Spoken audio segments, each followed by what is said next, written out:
আমার এখন কিছু নাই। আমি এখন নিজে সুইসাইড করে ফেললো, কোনো কিছু নাই। আমি বিচার দিয়ে যাচ্ছি, জগতের কাছে বিচার দিয়ে যাবো। আমি আমার ছেলেটাকে নিয়ে আমি নিজেও শেষ হয়ে যাবো। আমার মেয়ের কি অপরাধ ছিল? আমার মেয়ে ভালো স্টুডেন্ট, এটাই কি অপরাধ? আমার মেয়ে মেধাবী, এটাই কি তার অপরাধ ছিল?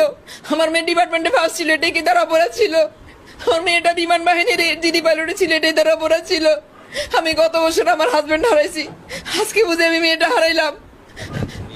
আমরা সারাটা জীবন মানুষকে দিয়েই যেতেছি, সারাটা জীবন মানুষকে দিয়েই গেলাম। আমি তো চেয়ারম্যানকে জানিয়েছি, আমি প্রক্টরকে জানিয়েছি, প্রক্টর নেয় নাই। এখন আমি বিচার দাবি করতেছি, যেহেতু আমার মেয়ে নাই, আমি এখন বিচার চাচ্ছি। আমার এখন কিছু নাই। আমি এখন নিজে সুইসাইড করে ফেললো, কোনো কিছু নাই।